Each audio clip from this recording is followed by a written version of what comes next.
우리는 한 민족입니다.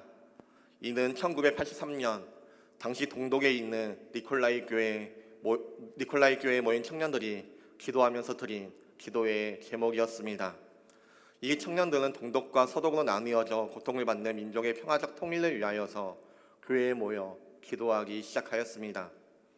몇 명의 청년들로부터 시작된 이 기도 모임은 매주 월요일마다 성도들이 함께 모여 기도하는 평화 기도회가 되었고 많은 방문객들이 찾아오기 시작하였습니다. 그렇게 7년이 지난 1989년 9월 4일 평화 기도회 후에 거리 행진이 열렸고 일반 시민들이 이 행진에 가세했으며 10월에는 동독 전역으로 확산되었습니다. 그리고 그 다음 달인 11월 9일 베를린 장벽이 무너졌습니다. 베를린 장벽이 무너지고 동독과 서독이 통일됨에 있어서 그 시작이 어디에 있었습니까? 한 교회 청년들이 모여서 시작한 작은 촛불 기도회에서 시작되었습니다. 작은 촛불 기도회가 들불처럼 번져서 견고하게 서 있던 베를린 장벽을 무너뜨리고 독일의 통일을 이라는 대역사로 이루어졌던 것을 볼 수가 있습니다. 오늘 우리가 살펴보게 될 느헤미야도 마찬가지입니다. 느헤미야서는 바벨론 정복으로 함락되어 거의 130년 동안이나 무너져 있었던 예루살렘 성벽이 재건되고 하나님의 백성의 공동체가 회복되는 큰 그 역사의 모습을 우리 가운데 보여주고 있습니다. 이 엄청난 하나님의 대역사는 어디에서부터 시작되었을까요? 하나님께서 이루신 그 역사의 한가운데에는 하나님께서 바라보셨던 곳, 하나님의 시선이 머물렀던 곳, 그곳을 함께 바라보며 나아갔던 한 사람, 느헤미야가 있었습니다. 느헤미야 1장 1절 말씀 함께 보겠습니다. 하가랴의 아들 느헤미야의 말이라. 아닥사스다 왕 제20년. 이 말씀을 이해하기 위해서는 이스라엘 역사를 살짝 들여다볼 수 있어야 합니다. 솔로몬 왕 이후 남과 북으로 갈라진 이스라엘은 북왕국이 주전 722년에 남왕국이 주전 587년에 각각 아수르와 바벨론에 의해서 멸망당하였습니다. 그러다 바사왕 고레스 칙령에 의하여서 이스라엘 백성들은 모두 세 차례에 걸쳐서 예루살렘에 돌아오게 되는데 1차 포로기한 공동체는 주전 536년 수룹바벨의 지도하에 예루살렘으로 돌아와 바벨론 침공 때 무너졌던 예루살렘 성전을 재건하였습니다. 그로부터 80년 후인 주전 458년경 2차 포로기한 공동체가 에스라의 지도하에 예루살렘에 돌아와서 영적인 부흥운동을 일으켰습니다. 그런데 이 말을 자세히 생각해보면 이 말이 무슨 뜻입니까? 1차 포로기한 공동체가 돌아와서 성전을 재건하는 등 열심을 내었지만 80년이라는 세월이 흐르면서 이 공동체는 다시 한번 영적인 부흥이 필요한 상태가 되었다는 것입니다. 그리고 다시 14년 후인 주전 445년경 3차 포로기한 공동체가 느헤미야의 지도하에 예루살렘에 돌아오게 됩니다. 오늘 본문 말씀은 느헤미야가 3차 포로기한 공동체를 이끌고 예루살렘으로 돌아가기 전 아닥사스다 왕 제20년부터의 이야기를 우리에게 들려주고 있습니다. 느헤미야의 이름은 하나님께서 이루하신다 라는 뜻을 가지고 있습니다. 느헤미야는 자신의 이름처럼 하나님께서 거룩한 도시 예루살렘과 하나님의 백성들에게 보내신 인로자였습니다. 느헤미야 1장 11절 말씀을 보면 느헤미야가 어떤 사람인지 알려주고 있는데 그는 왕에게 술잔을 올리는 술관원이었다 우리에게 알려주고 있습니다. 우리 11절 하반절 말씀 함께 읽겠습니다. 그때에 내가 왕의 술관원이 되었느니라. 당시 왕의 대적들이 술에 독을 타서 왕을 암살하는 경우가 종종 있었습니다. 그래서 술관원은 왕의 절대적인 신뢰를 받는 사람만이 임명될 수가 있었습니다. 따라서 그 직책은 고대 사회에 있어서 높은 관직 중에 하나였다고 생각해 볼 수 있습니다. 비록 포로 출신이었지만 느헤미야는 당시 최강대국인 페르시아 제국의 궁정에서 왕의 핵심 측근이 되는 성공을 경험했던 것입니다. 그건 그가 수산이라는 도시에 있었을 때의 이야기입니다. 수산은 페르시아 제국의 수도였는데 바로 이곳이 느헤미야의 일터였습니다. 비록 바벨론의 포로로 잡혀왔지만 그는 포로로서 어렵고 힘들게 살았던 것이 아니었습니다. 당시 최고의 환경 가운데 인정을 받으면서 살아갔음을 알 수가 있습니다. 그런데 이 느헤미야에게 어느 날 누군가 찾아옵니다. 우리 1장 2절 상반절 말씀 함께 읽겠습니다. 내 형제들 가운데 하나인 하나니가 두어 사람들과 함께 유다에서 내게 이르렀기로. 2절 말씀을 보면 내 형제 중 하나인 하나니가 찾아왔다 이렇게 말씀하고 있습니다. 하나니는 느헤미야의 진짜 형제일 수도 있고 아니면 같은 민족 그냥 유대인을 의미할 수도 있습니다. 이 하나님과 찾아오자 느헤미야는 어떻게 했을까요? 느헤미야는 그들을 모른 채 할 수도 있었습니다. 아니면 가볍게 인사 몇 마디를 나누면서 왕국 일 때문에 바쁘다고 신뢰한다고 그렇게 이야기하며 지나갔을 수도 있었습니다. 아니면 그들의 이야기를 건성으로 듣고 오늘날 우리들이 잘하는 것처럼 제가 기도하겠습니다라고 멘트를 날릴 수도 있었을 것입니다.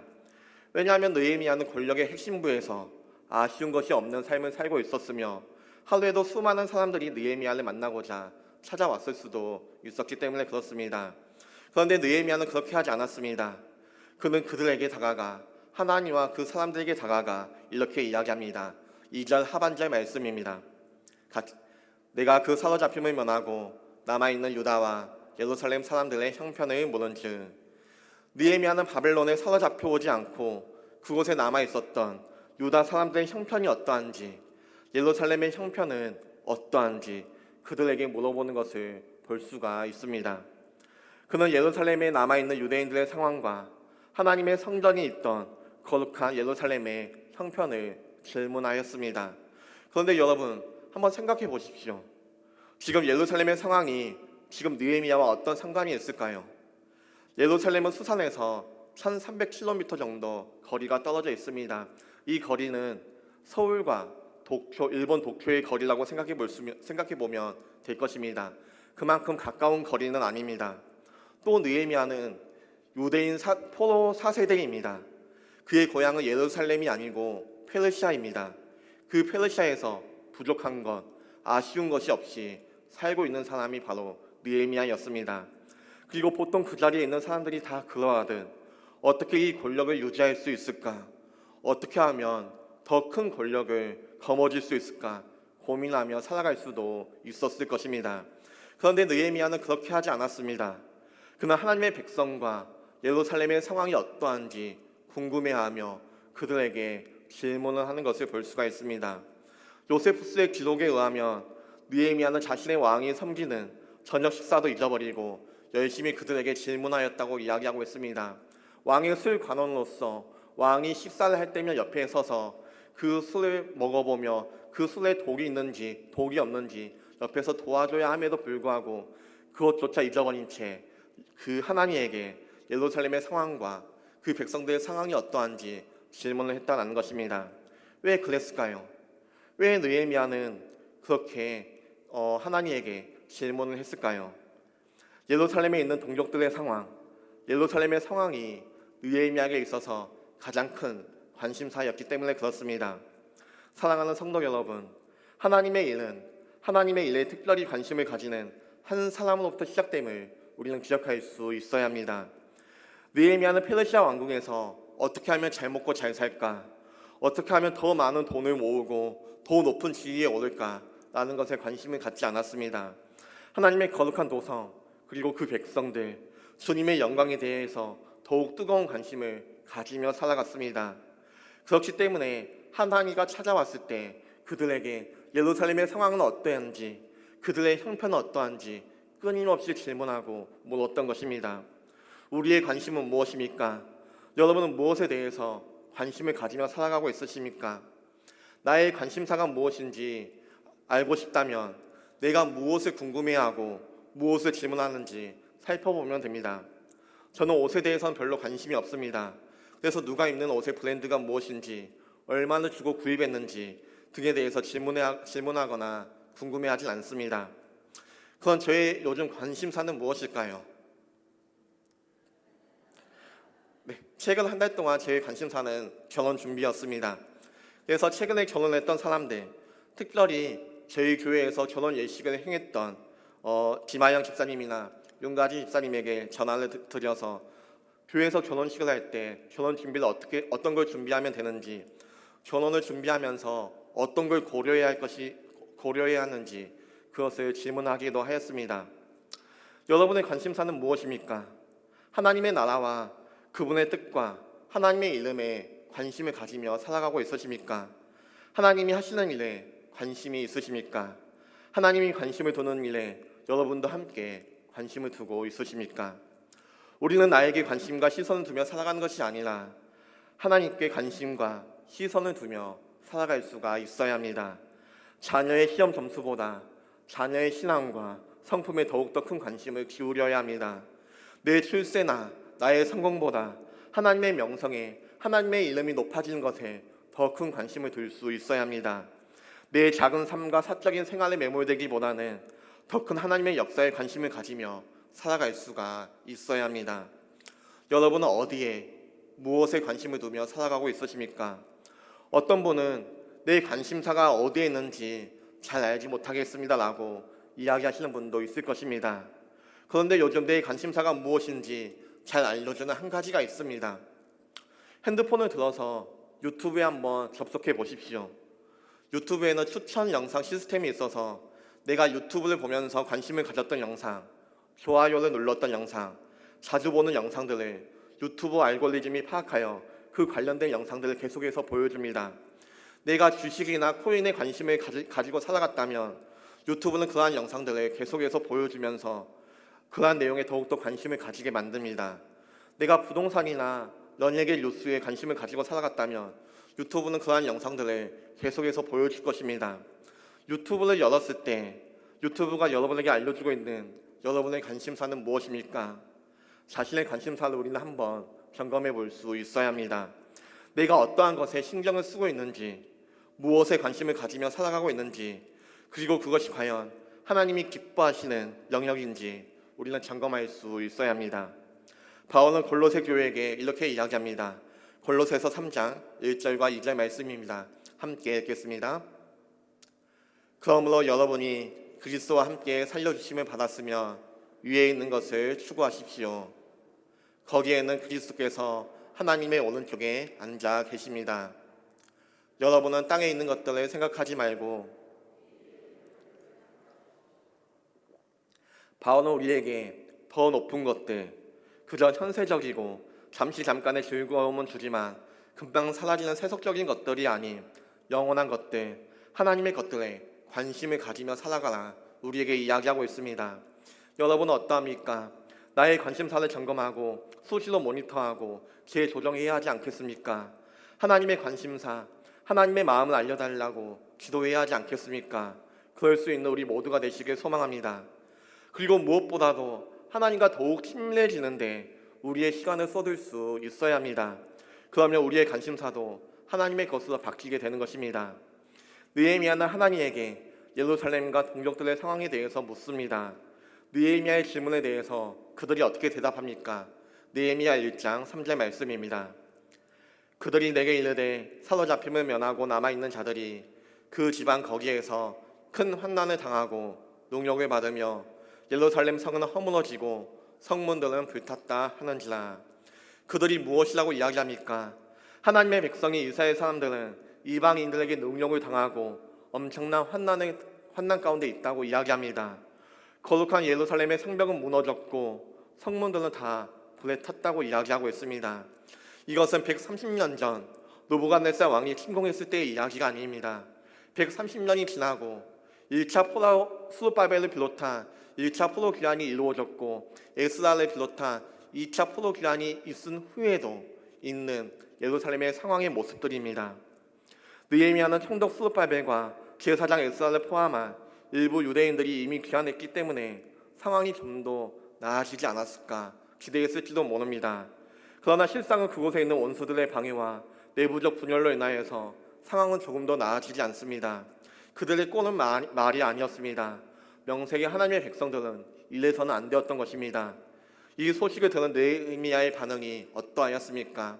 느헤미야 1장 4절 상반절 말씀입니다. 함께 읽겠습니다.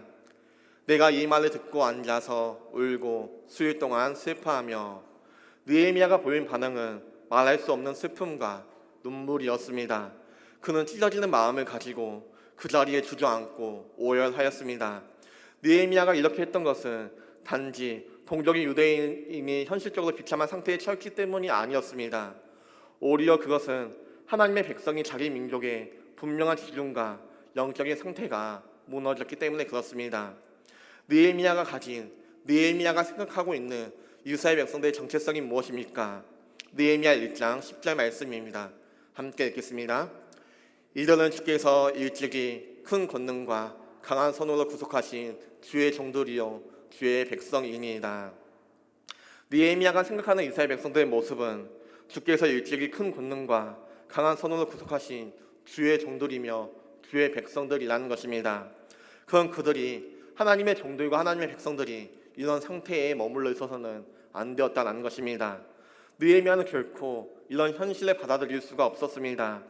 느헤미야는 이스라엘 자손으로서 자신의 나라와 민족의 상태에 대해서 거룩한 불만족을 느꼈습니다.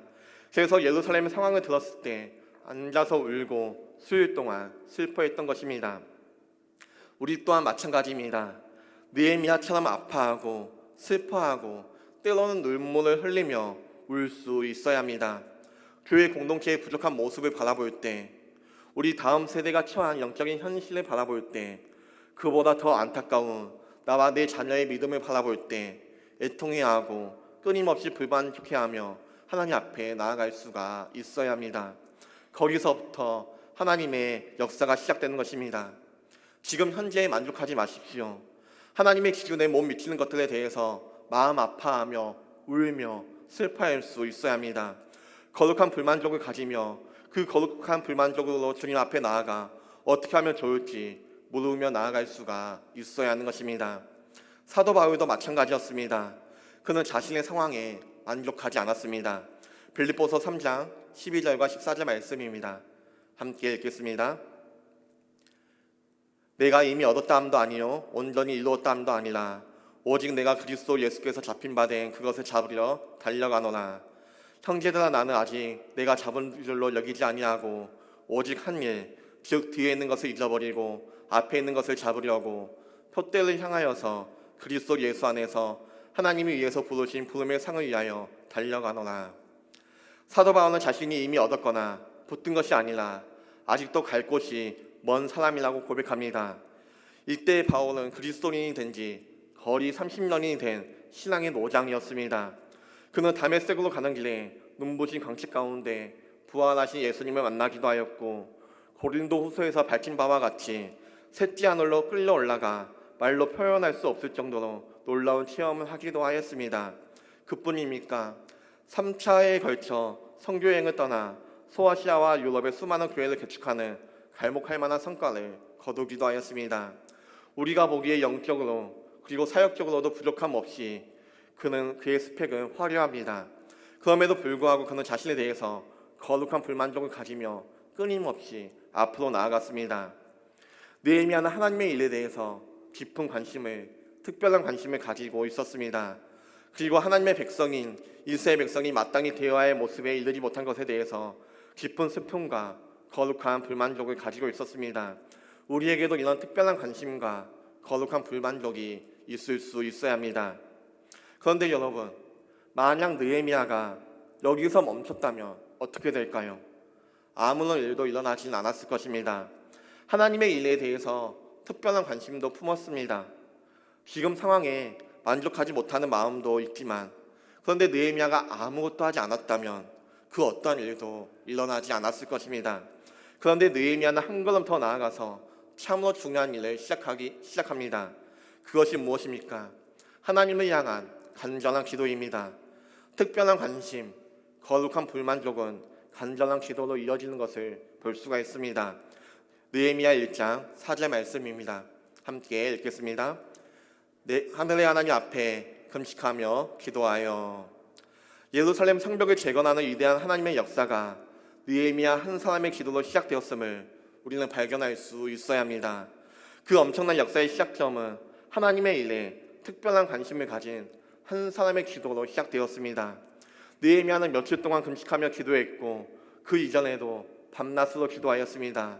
그 기도가 예루살렘 성벽의 재건과 이스라엘 백성의 영적인 부흥이라는 하나님의 대역사를 만들어내는 것을 볼 수가 있습니다.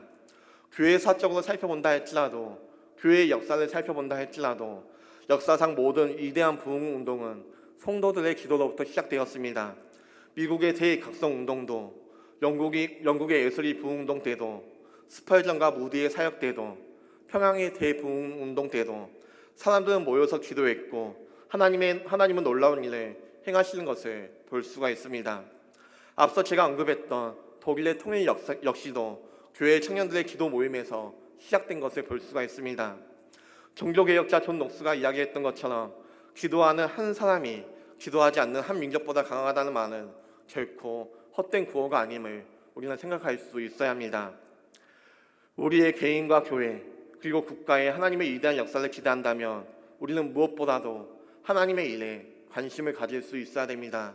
그리고 그 관심은 간절한 기도로 이어질 수 있어야 합니다. 다양한 일은 누구든지 누구나 기도할 수 있다는 것입니다. 사랑하는 성도 여러분, 기도하시길 소망합니다. 새벽 기도에 함께 나와서 기도하시길 바랍니다. 금요 기도에 나와서 기도하시길 바랍니다. 새 모임과 가정에서 함께 기도하시고 또한 개인적으로 수시로 기도하시길 바랍니다. 우리가 기도하면 하나님이 일하십니다.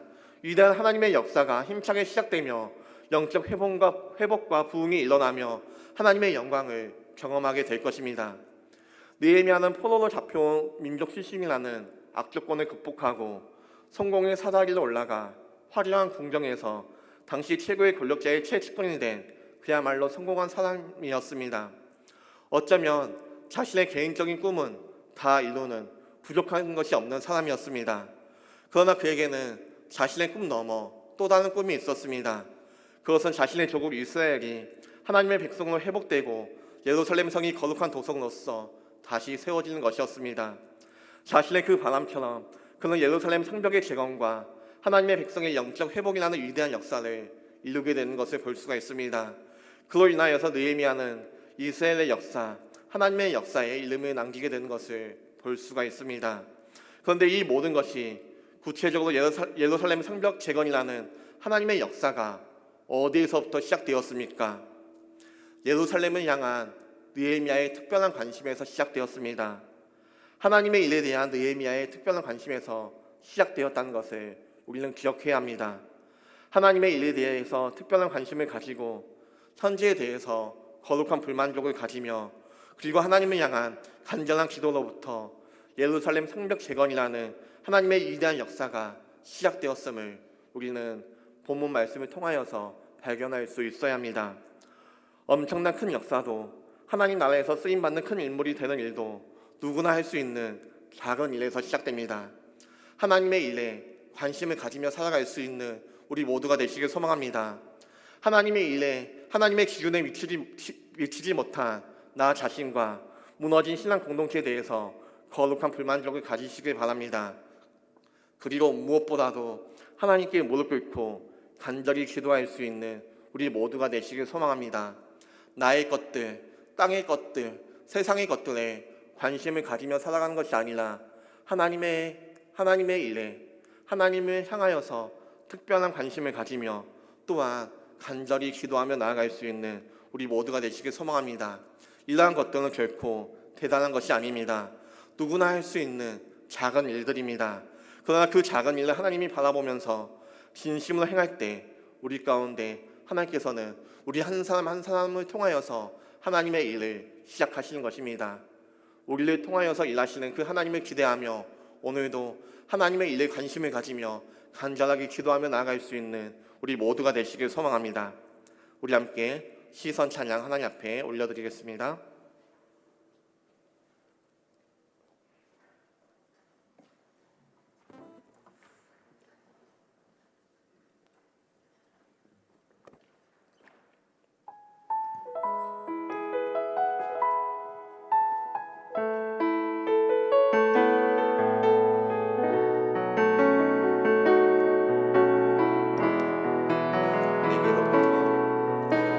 내게로부터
변화시켜 모든 두려움 사라질 때 주의 일을 보겠네.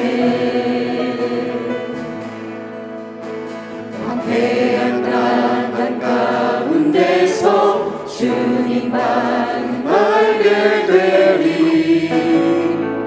주님을 볼 때 모든 시선을 주님께 드리고 전능하신 하나님을 느낄 때 세상은 주의 나라가 되고 하나님이 일하기 시작하네. 모든 시선을 주님께 드리고 살아계신 하나님을 느낄 때 내 삶은 주의 역사가 되고 하나님이 일하기 시작하네. 이제 한번 찬양하겠습니다. 성령이 나를 변화시켜 성령이 나를 변화시켜 모든 두려움 사라질 때 주의 일을 보겠네. 황폐한 땅 한가운데서 주님만 알게 되리. 주님을 볼 때 모든 시선을 주님께 드리고 살아계신 하나님을 느낄 때 살아계신 하나님을 느낄 때 내 삶은 주의 역사가 되고 하나님이 일하기 시작하네. 모든 시선을 주님께 드리고 모든 시선을 주님께 드리고 전능하신 하나님을 느낄 때 세상은 주의 나라가 되고 하나님이 일하기 마지막으로 찬양하겠습니다. 모든 시선을 주님께 드리고 전능하신 하나님을 느낄 때 세상은 주의 나라가 되고 하나님이 일하기 시작하네. 우리 시간 함께 기도하겠습니다. 이 시간 기도하실 때 느헤미야의 모습을 우리가 한번 생각해 보았으면 좋겠습니다.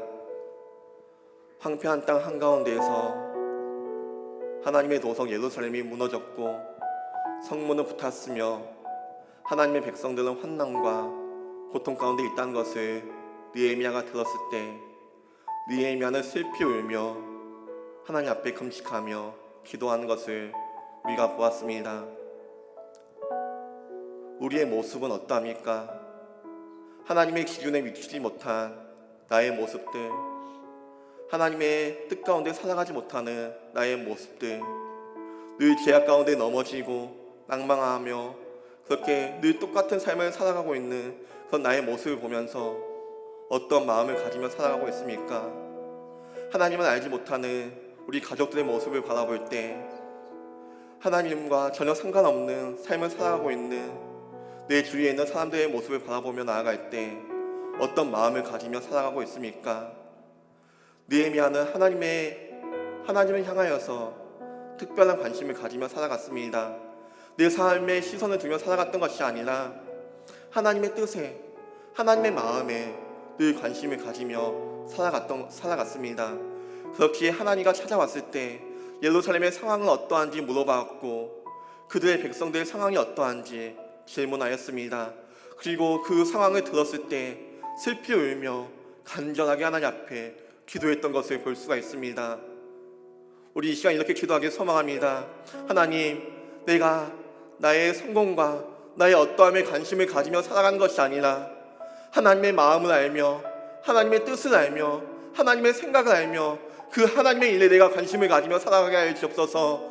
무너진 내 가정을 바라보며 내가 가슴 아파하며 슬피 울며 기도하게 하여 주옵소서. 영적으로 무너진 다음 세대를 바라보며 우리가 슬피 울며 기도하게 하시고 교회의 상황을 바라보며 이 나라와 이 민족을 바라보며 슬피 울며 기도하며 나아갈 수 있는 우리가 되게 해달라고 우리 이 시간 함께 간절히 기도하며 함께 주여 외치시며 함께 기도하며 나아가겠습니다. 주여,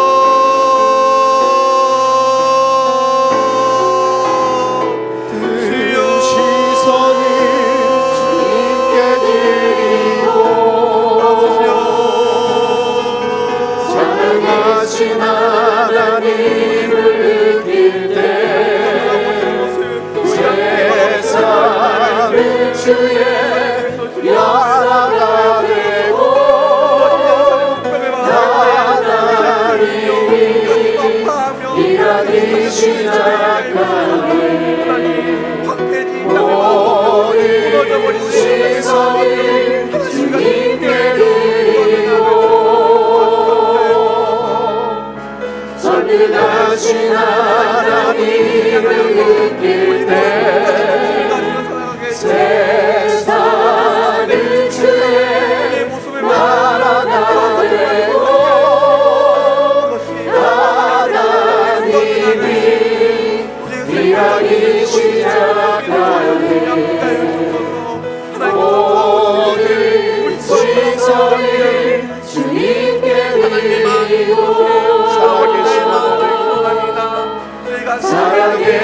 하나님을 느낄 때 내 삶은 주의 역사가 되고 하나님이 일하기 시작하니 모든 시선을 주님께 드리고 전능하신 하나님을 느낄 때 세상은 주의 나라가 되고 하나님이 일하기 시작하니 모든 시선을 주님께 드리고 살아계신 하나님을 느낄 때 내 삶은 주의 역사가 되고 하나님이 일하기 시작하네. 하나님 아버지, 무너진 예루살렘을 바라보며 슬피 울며 기도하였던 느헤미야의 마음을 우리 가운데 허락하여 주옵소서. 하나님께서 바라보신 곳 그곳에 우리의 시선이 머물게 하여 주시고 우리가 하나님의 마음을 알며 그 하나님의 뜻에 우리가 특별한 관심을 가지며 나아갈 수 있도록 주님 도와주시고 함께하여 주옵소서. 그리하여서 어떻게 하면 하나님의 기쁨이 될까?